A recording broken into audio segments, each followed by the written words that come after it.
다 찾으신 줄 알고 제가 41장 1절 말씀부터 16절 말씀까지 제가 봉독해 드립니다. 만 2년 후에 바로가 꿈을 꾼즉 자기가 나일 강가에 서 있는데 보니 아름답고 살찐 7 암소가 강가에서 올라와 갈밭에서 뜯어먹고 그 뒤에 또 흉하고 파리한 다른 암소 7 암소가 나일 강가에서 올라와서 그 소와 함께 나일 강가에 서 있더니 그 흉하고 파리한 소가 그 아름답고 살찐 7 소를 먹은지라. 바로가 곧 깨었다가 다시 잠이 들어 꿈을 꾸니 한 줄기에서 무성하고 충실한 7 이삭이 나오고 그 후에 또 가늘고 동풍에 마른 7 이삭이 나오더니 그 가는 7 이삭이 무성하고 충실한 7 이삭을 삼킨지라. 바로가 깬즉 꿈이라. 아침에 그의 마음이 번민하여 사람을 보내어 애굽의 점술가들과 현인들을 모두 불러 그들에게 그의 꿈을 말하였으나 그것을 바로에게 해석하는 자가 없었더라. 술 맡은 관원장이 바로에게 말하여 이르되 내가 오늘 내 죄를 기억하나이다. 바로께서 종들에게 놓아사 나와 떡 굽는 관원장을 친위대장의 집에 가두셨을 때에 나와 그가 하룻밤에 꿈을 꾼즉 각기 뜻이 있는 꿈이라. 그곳에 친위대장의 종된 히브리 청년이 우리와 함께 있기로 우리가 그에게 말하매 그가 우리의 꿈을 풀되 그 꿈대로 각 사람에게 해석하더니 그 해석한 대로 되어 나는 복잡하고 그는 복직되고 그는 매달렸나이다. 이에 바로가 사람을 보내어 요셉을 부르매 그들이 급히 그를 옥에서 내놓은지라. 요셉이 곧 수염을 깎고 그의 옷을 갈아입고 바로에게 들어가니 바로가 요셉에게 이르되 내가 한 꿈을 꾸었으나 그것을 해석하는 자가 없더니 들은즉 너는 꿈을 들으면 능히 푼다 하더라.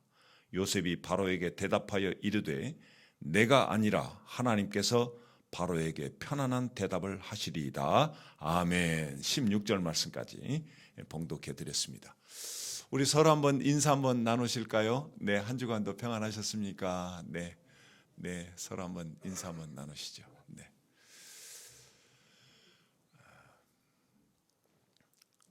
이 고대 시대에 보면 이 전쟁들이 많았습니다.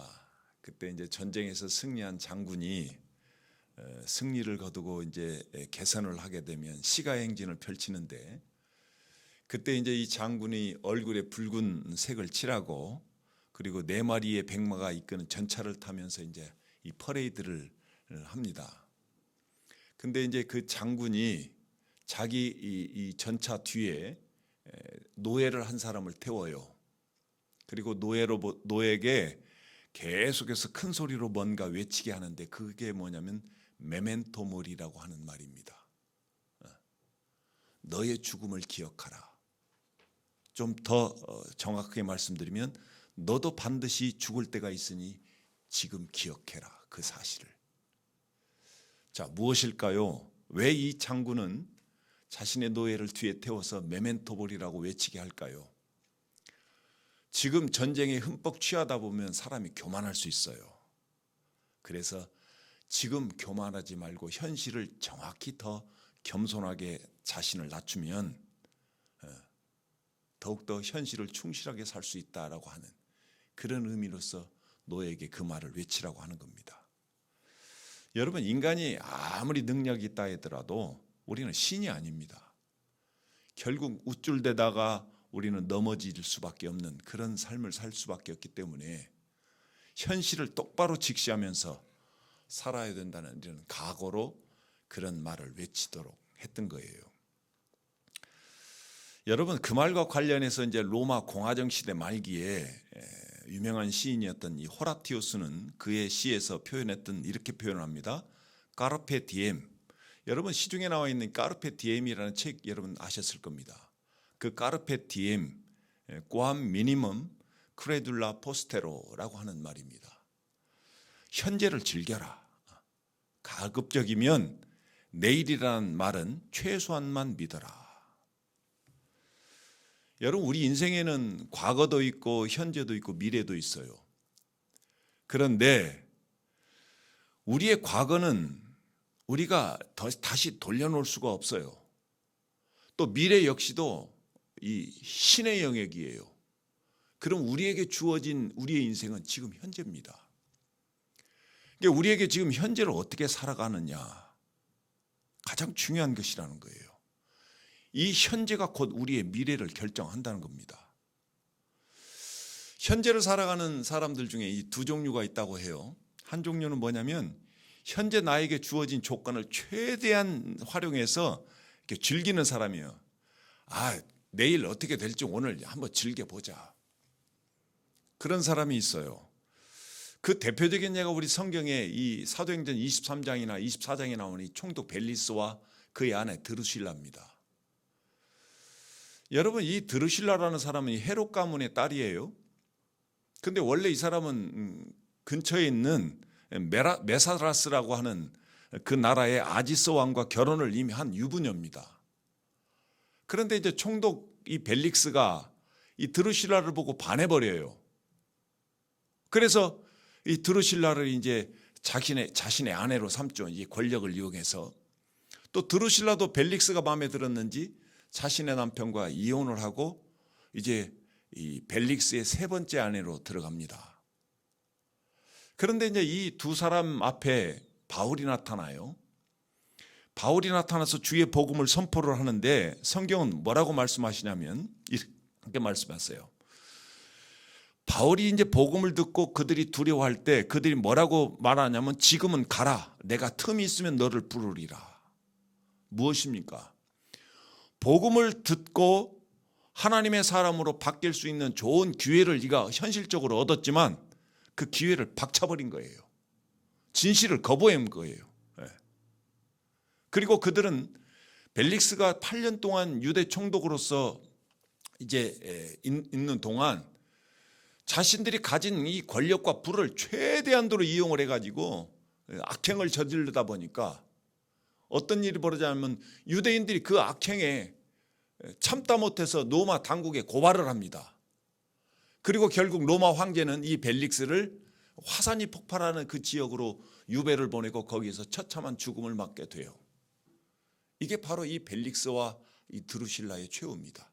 현재를 좀 최대한대로 조건을 가지고 즐기라 하는 사람들의 모습이에요. 자기가 가진 권력, 부, 명예, 지혜, 지식, 돈 이런 것들을 최대한도 즐기는 거예요. 즐기는 거예요. 그래서 결국은 이들의 최후가 그런 처참한 죽음으로 끝나게 되는 겁니다. 그와는 반면에 이 두 번째 유형의 사람은 어떤 종류의 사람이냐면 미래를 생각을 해요. 미래를 생각하면서 현재를 그 미래를 위해서 충실하게 준비하는 삶을 살아요. 오늘 성경에 나오는 우리 요셉이나 또 우리가 후반부에 나눌 이 바울과 같은 사람이 바로 이런 사람이에요. 여러분, 우리 인생은 희노애락이 다 있어요.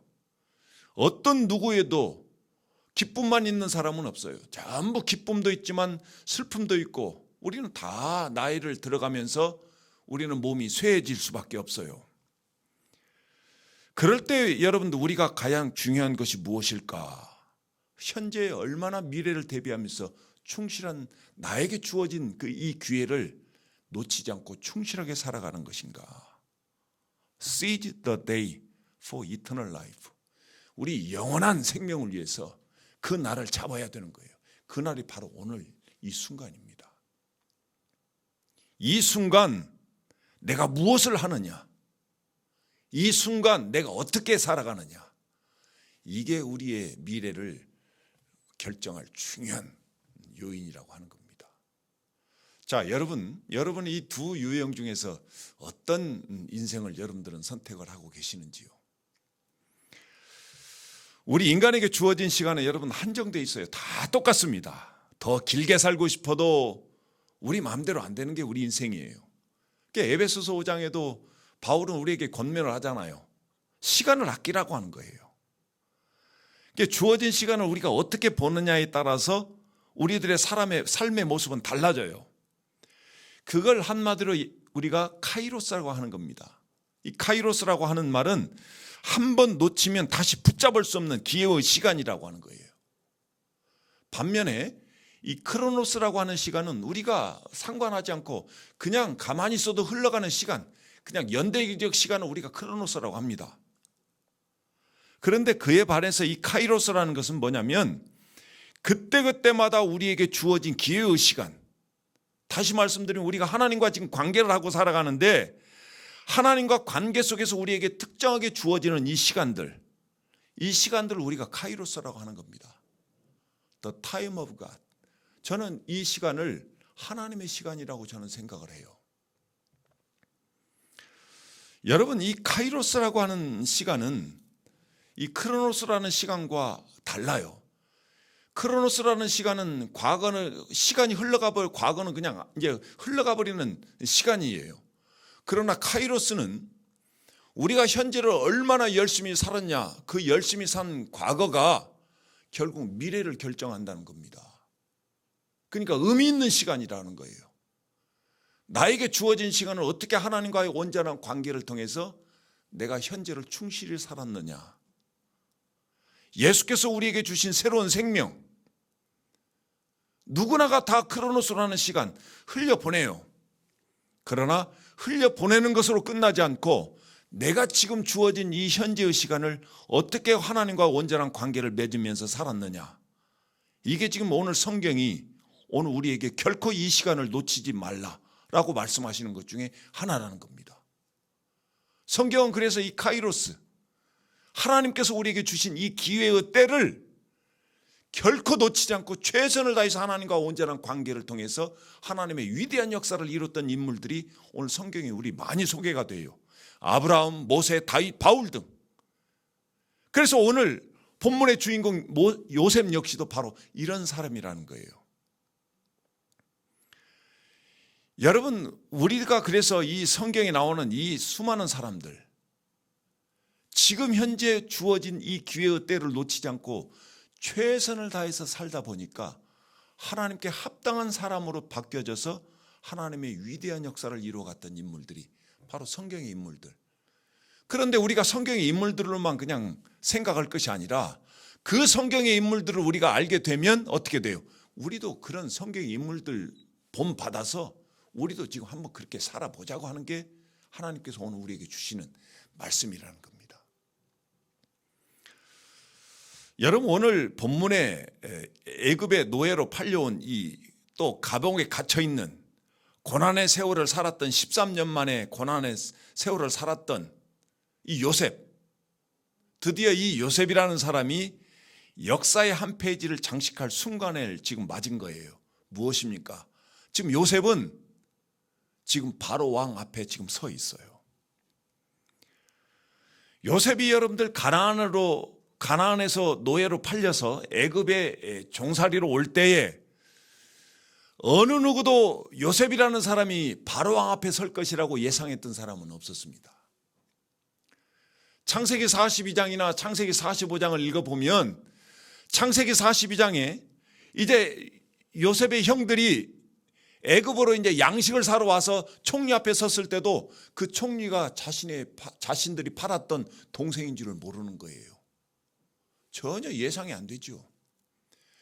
그리고 창세기 45장에 가야 비로소 그 총리가 자신들의 동생이었던 것을 아는 순간 그들의 삶은 굉장히 놀라는 그런 모습을 우리가 보일 수 있어요. 그것만 보더라도 요셉이 어느 누구도 애굽으로 팔려와서 바로 왕 앞에 선다고 생각했던 사람은 아무도 없었다는 겁니다. 그런데 지금 요셉은 바로 왕 앞에 서 있어요. 요셉은 수많은 고난과 역경의 세월을 견디면서 하나님만 바라보고 살았던 세월, 그 세월이 헛되지 않도록 오늘 지금 바로 왕 앞에 요셉은 서 있는 겁니다. 그 결과가 무엇일까? 그 이유가 무엇일까요?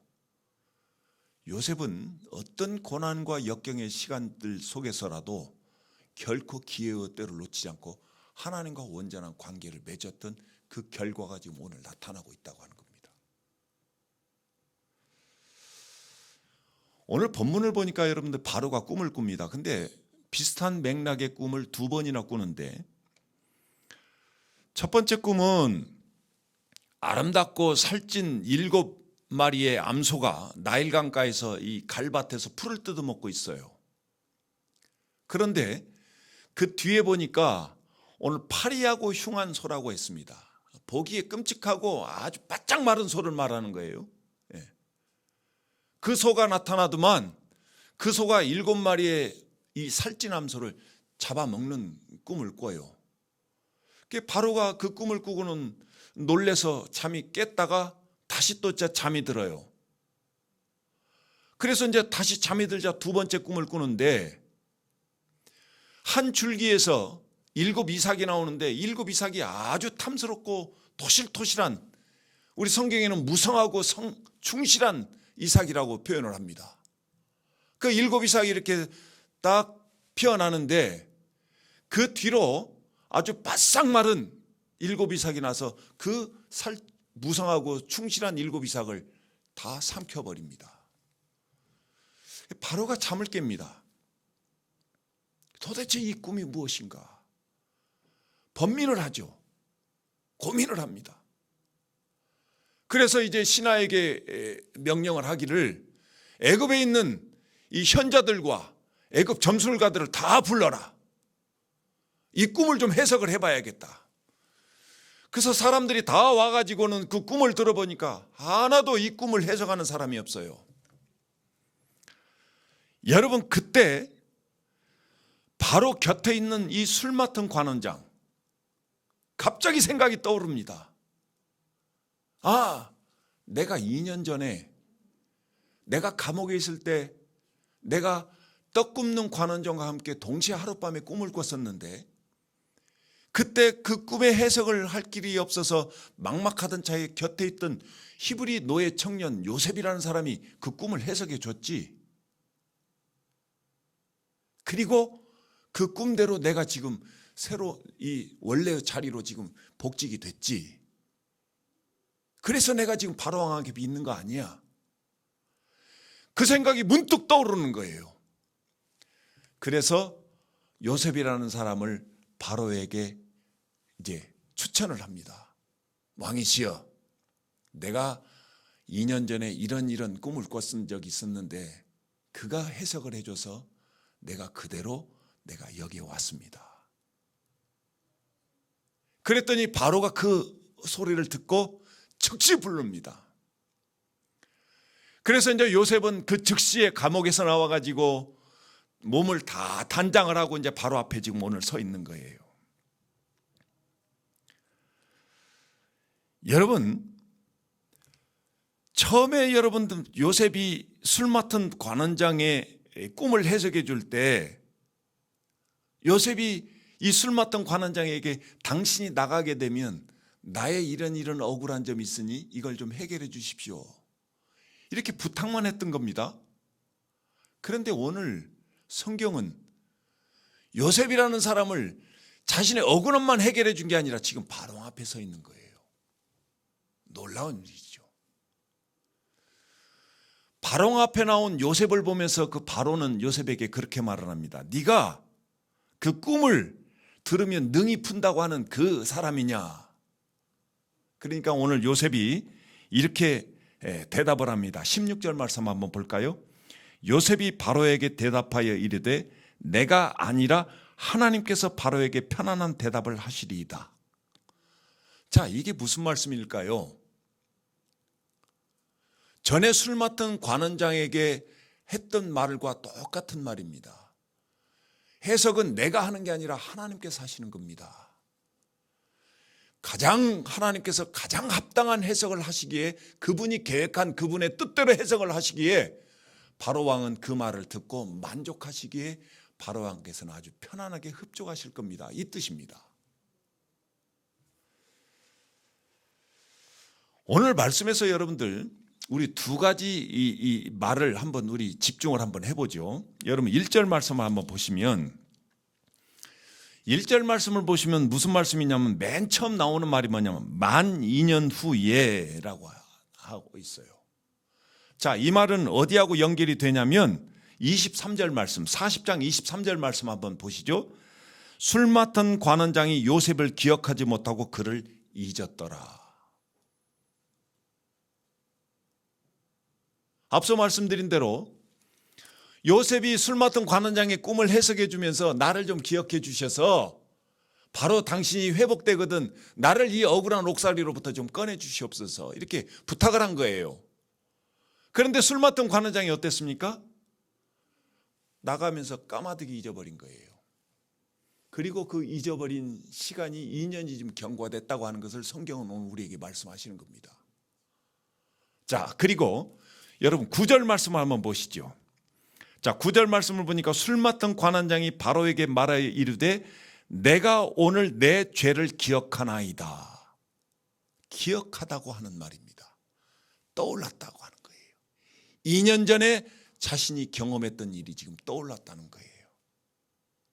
오늘 이 두 말씀을 한번 함께 생각해 볼까요? 어떻습니까? 요셉은 여러분들 술 맡은 관원장이 나가고 나서도 한동안은 기다렸겠죠. 아, 이 사람이 이제 회복기에서 복직됐으니까 나를 기억해서 이제 곧 나의 억울한 옥살이를 좀 해결해 주시겠지.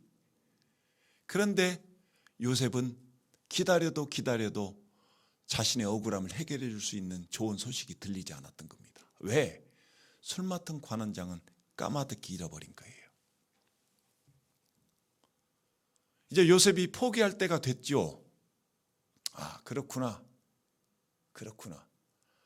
그런데 오늘 만 2년 후에라고 하는 말, 때가 되매. 여러분들,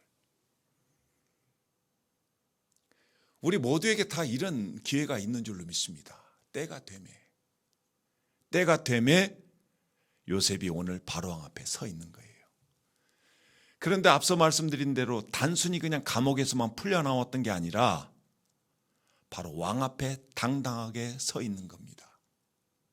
그것도 그 꿈을 해석할 수 있는, 비록 요셉이 고난의 삶을 2년 동안 더 연장되게 살았어요. 그런데 요셉은 지금 상상할 수 없는 일을 지금 경험하고 있는 겁니다. 이게 바로 하나님의 카이로스인 줄 믿습니다. 우리가 예상할 수 없는 하나님의 기회가 지금 요셉에게 주어진 거예요. 여러분, 여기까지 오는 동안 우리 요셉의 인생을 한번 생각해 보시죠. 요셉의 한순간순간만을 생각해 보면 요셉은 너무나 억울한 인생입니다. 그렇잖아요? 여러분, 요셉은 우리가 알고 있다시피 하나님 앞에서 정직한 사람입니다. 세상의 불의와 타협할 줄 모르는 사람입니다. 매사에 성실했습니다. 하나님 앞에서는 최고입니다. 그런데 그의 삶의 결과는 어떻습니까? 형들의 미움을 받고 애굽으로 팔려와서 노예살이를 하고 있죠. 또 보디발의 집에 들어가서 이제는 조금 살만하니까 다시 또 결정적인 사건 하나가 생겨서 보디발의 아내 유혹 때문에 또 억울하게 감옥살이를 하는 그런 신세로 요셉은 또 전락을 하는 거예요. 갈수록 악순환이 되풀이되고 있어요. 여러분, 우리 한번 보십시오. 이 정도 되면 그 인생은 하나님과 관계없는 인생이 아닐까라고 생각할 수도 있어요. 또 감옥에서 술 맡은 관원장의, 바로왕의 최측근이었던 술 맡은 관원장의 꿈을 해석해 주면서 그가 단단히 약속했어요. 내가 나가게 되면 너 옥살이에서 억울함을 풀어주리라. 그런데도 전혀 술 맡은 관원장으로부터 좋은 소식은 들려지지 않습니다. 여러분 어떻습니까? 언제 풀려날지도 모르는 기약 없는 세월을, 고난의 연속된 삶을 요셉은 지금 계속 살 수밖에 없어요. 이게 지금 하나님의 사람 요셉의 인생입니다. 어떻습니까? 여러분들, 이 정도 되면 요셉도 하나님을 원망하고 좀 떠날 수도 있지 않은 그런 상황이 되지 않을까요? 저의 경우를 보니까 그렇더라 이 말이에요. 저도 살아오면서 많은 고난들을 경험을 하면서 저는 수도 없이 하나님을 원망하면서 때로는 제 인생을 저주할 때도 있었어요. 아, 나는 뭐 내 인생 정말 실패작이야. 이런 인생 살아서 뭐해? 저는 수도 없이 이런 생각들을 얼마나 많이 했는지 모릅니다. 그런데 오늘 요셉이라는 사람의 인생을 보니까 요셉은 성경 어느 곳에서도 하나님을 원망하거나 하나님 앞에서 자신의 인생을 저주했던 흔적은 전혀 찾아볼 수가 없습니다. 그저 요셉은 하나님의 시간을 인내하면서 기다리고 있음을 오늘 우리에게 암시를 하고 있어요. 요셉에게 주어진 이 고난의 시간, 여러분 굉장히 육체적으로는 힘들었을 겁니다. 얼마나 힘들고 지친 시간이었겠어요. 그러나 그 시간은 요셉이 보내는 시간이 아닌 바로 하나님의 시간 카이로스였다는 겁니다. 크로노스라고 하는 자연적으로 흐르는 시간 속에서 하나님께서 그를 계획에 따라서 요셉을 잡고 다스리는 시간이었어요.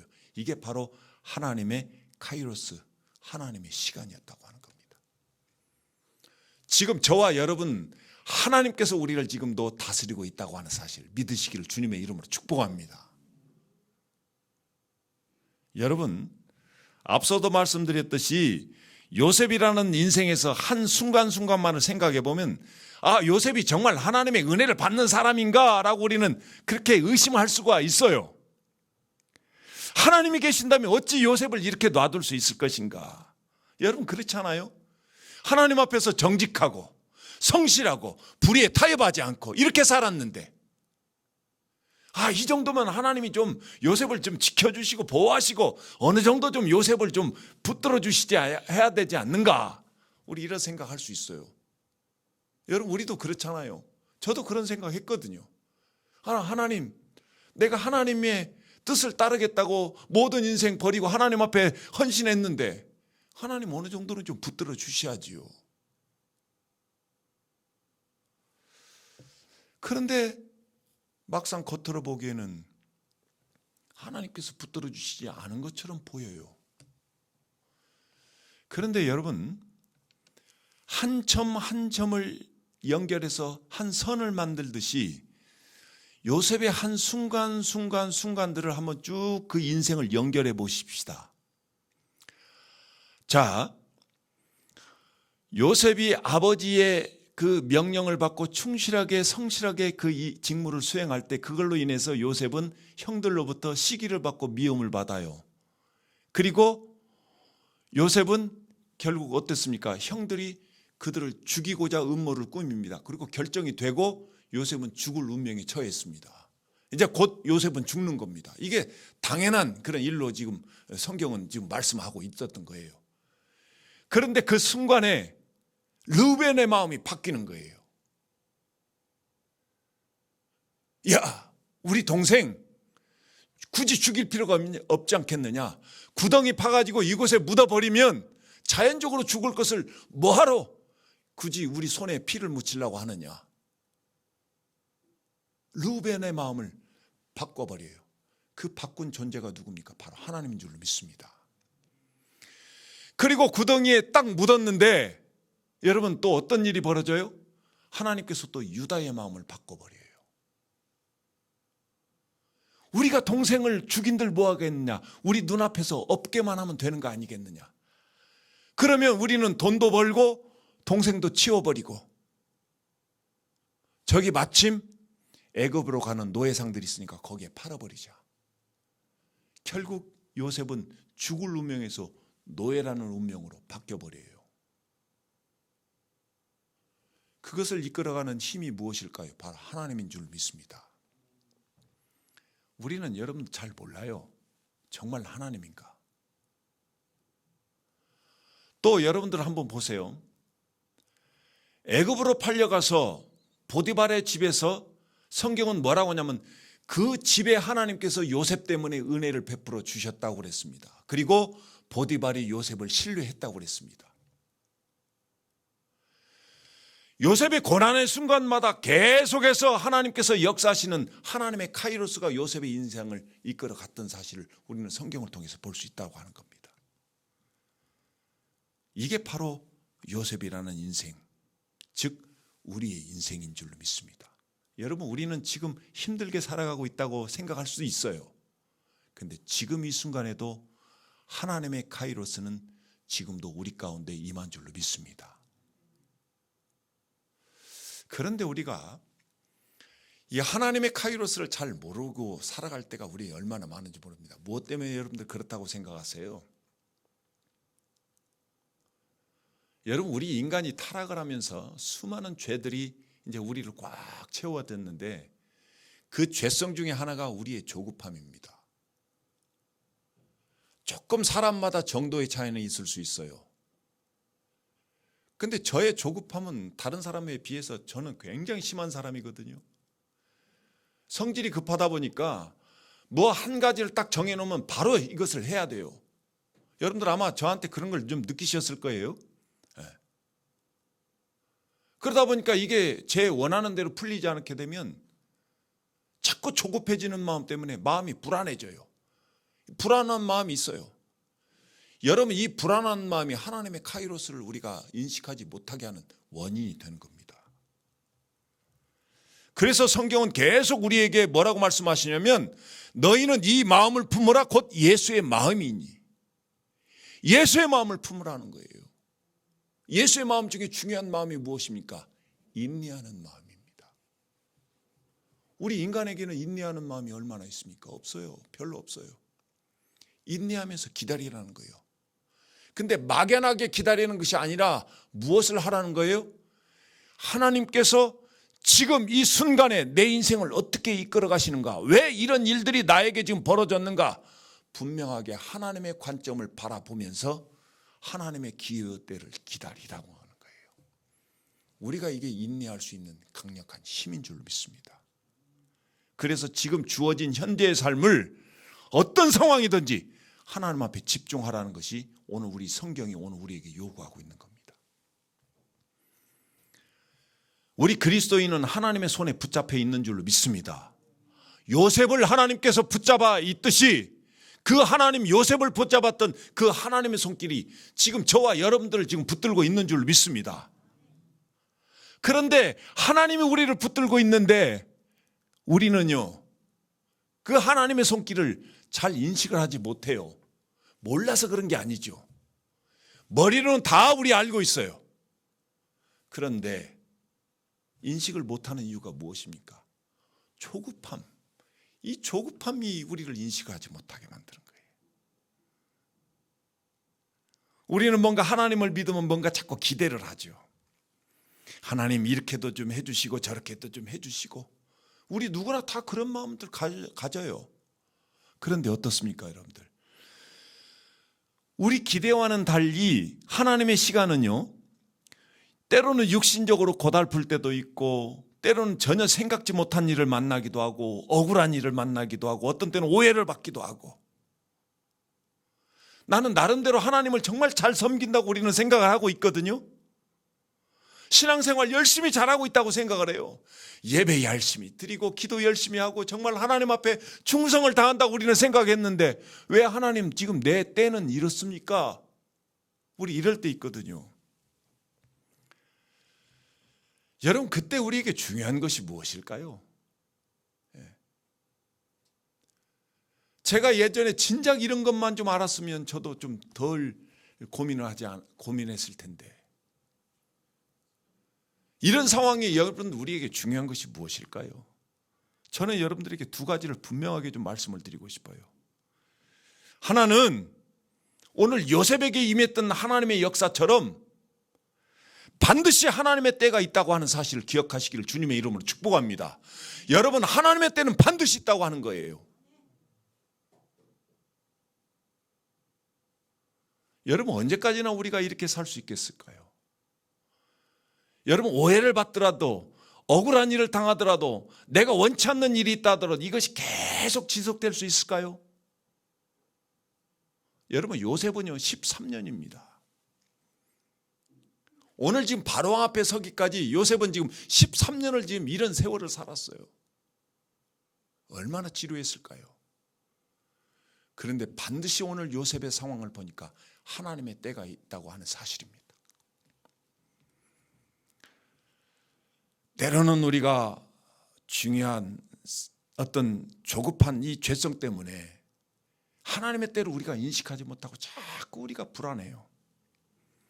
그런데 성경 우리 전도서 3장 말씀에 보니까 이렇게 말씀하세요. 범사에 기한이 있고 천하만사가 다 때가 있다고 말씀하세요. 죽을 때가 있는가 하면 여러분 우리가 날 때가 있고요.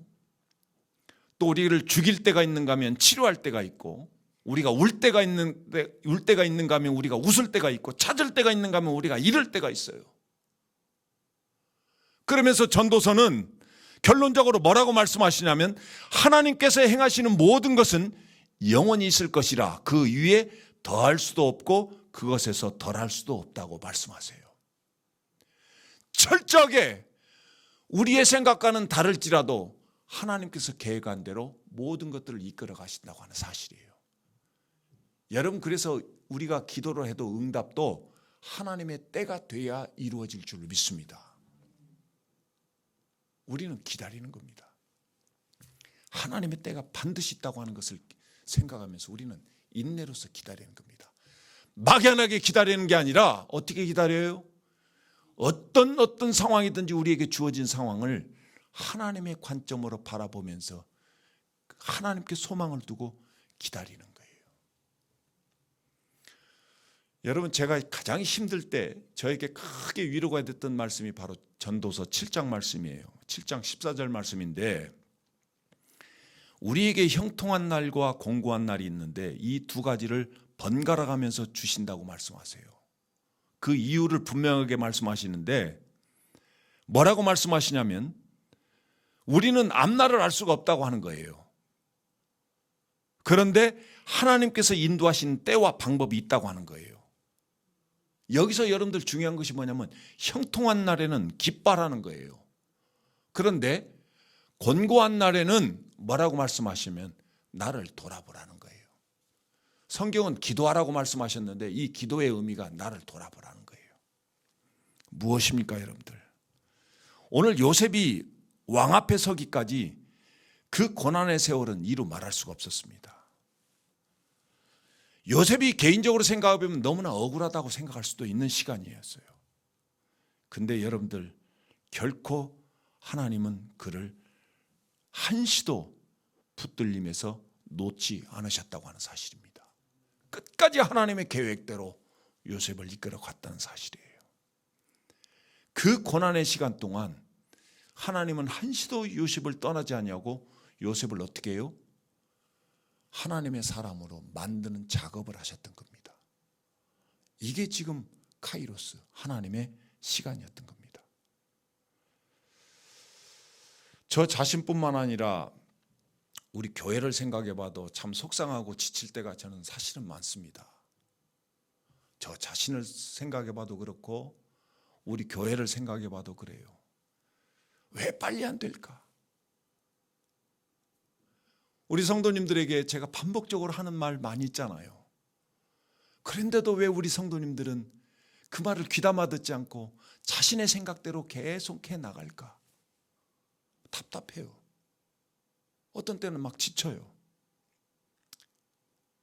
그냥 나도 그냥 편히 그냥 놔두고 그냥 되는 대로 한번 해볼까?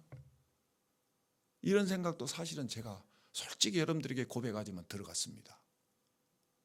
근데 그때마다 하나님께서 나에게 주시는 생각이 있어요. 너의 과거를 되돌아보라. 너의 과거를 되돌아보라.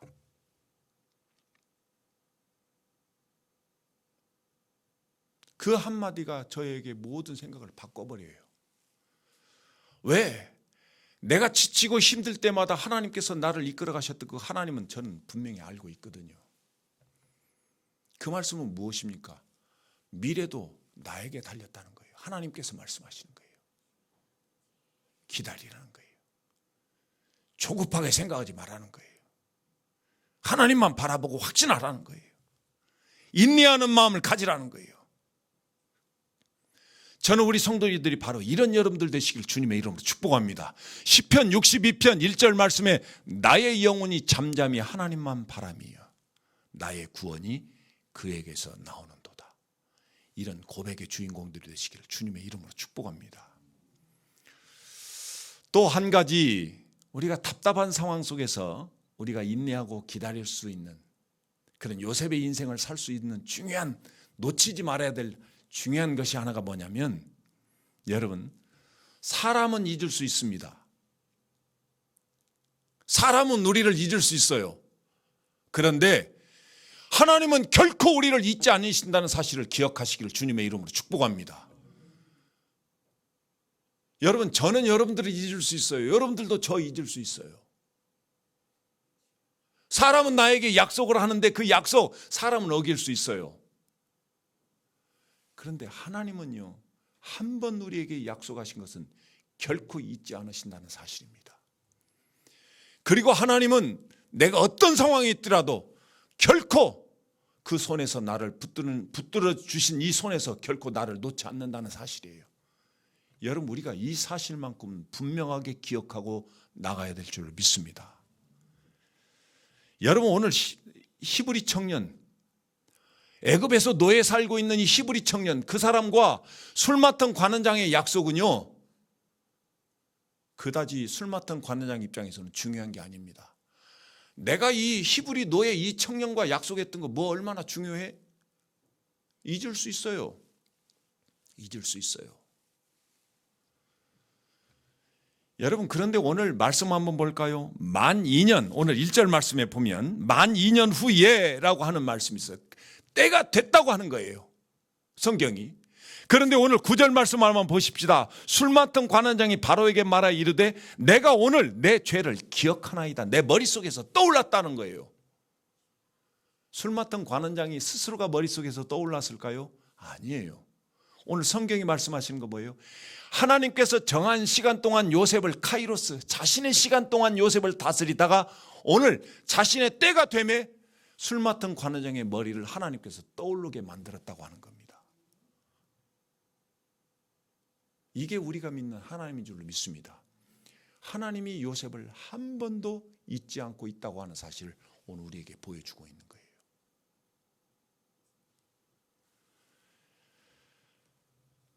그래서 바로 이 하나님의 때가 되매, 크로노스라는 관점에서 보면 고난의 시간이죠. 정말 나는 이 시간을 빨리 지나고 싶어요.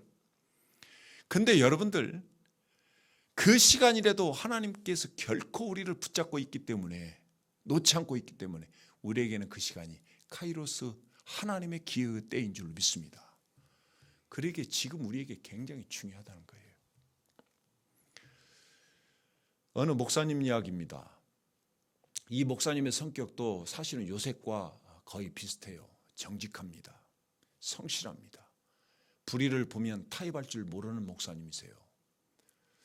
한 번은 어느 교회 이제 부목사로 청빙을 받아서 가셨는데, 담임 목사님이 한 번은 불러서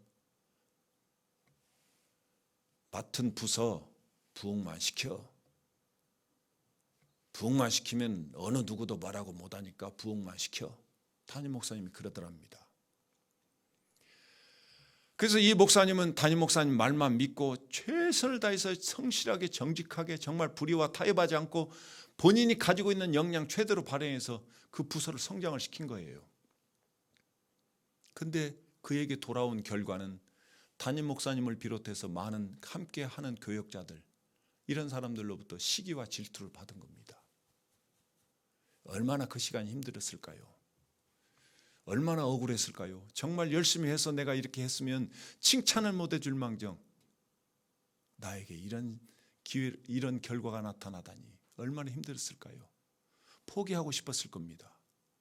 근데 그때마다 기도할 때마다 하나님께서 그를 붙들어 주신 거예요. 내가 너를 잊지 않고 있다. 내가 너를 잊지 않고 있다. 그래서 그 고난의 시기를 감당하다 보니까 그 목사님이 고백을 하는 거예요. 내가 어떤 상황이라도 내가 흔들리지 않고 목회를 할 수 있었던 이유는 바로 그 시간에 하나님이 나를 다스려서 내가 그 훈련 때문에 내가 이렇게 믿음으로 견고하게 설 수 있었습니다. 저는 우리 성도님들이 바로 이런 여러분들 되시기를 주님의 이름으로 축복합니다. 여러분, 우리 주어진 상황들, 우리 크로노스라는 시간을 살아가고 있어요. 어느 누구도 똑같은 시간을 살아가고 있어요. 그런데 우리는 똑같은 시간이라지만 똑같은 시간이 아닙니다. 어떤 분에게 주어지는 그 기회들은 다 똑같을 것 같지만 그 기회를 얼마나 많이 내가 잡느냐, 얼마나 많이 내가 하나님과의 관계를 누리느냐, 그거에 따라서 우리의 기회는 달라지는 겁니다. 미래가 바뀐다는 거예요. 저와 여러분에게 지금 주어진 시간은 24시간은 하루에 똑같은 시간을 살아가요. 그런데 그때그때 주어지는 상황들을 얼마나 하나님과의 내가 관계를 맺으며 살아가느냐. 여러분, 세상 사람들이나 우리나 코로나라는 주어진 상황을 우리 똑같이 살아갑니다. 그런데 여러분, 우리 코로나 있다 무조건 피하고, 코로나 있다 코로나 뒤에 숨어버리고, 코로나 있다 세상의 소리에 민감하게 받아들이고, 만약에 그런다면 하나님은 지금 이 코로나를 통해서 우리와 하나님과의 온전한 관계를 더욱더 돈독하게 만들고자 하는 그 하나님의 기회가 지금 우리에게 주어졌거든요. 만약에 여러분들 우리가 이 시기에 철저하게 하나님과의 관계에 더욱더 집중한다면 코로나는 반드시 끝나게 되어 있습니다. 그렇다면 코로나 끝난 후에 그 은혜의 강도는 반드시 차이가 있을 것이라고 저는 확신합니다. 저는 우리 성도님들이 바로 그런 인생의 주인공들이 되시길 주님의 이름으로 축복합니다. 여러분들에게 지금 이 순간 얼마나 내가 하나님 앞에 집중하느냐. 하나님은 지금도 우리를 다스리고 있기에 우리가 하나님 앞에 집중할 때 반드시 그 기회의 시간은 반드시 하나님의 때에 찾아온다는 거 기억하시고, 오늘 이 순간, 우리에게 주어진 이 순간 하나님 앞에 더욱더 집중함으로 믿음으로 승리하시는 귀한 여러분들 다 되시기를 주님의 이름으로 축복합니다.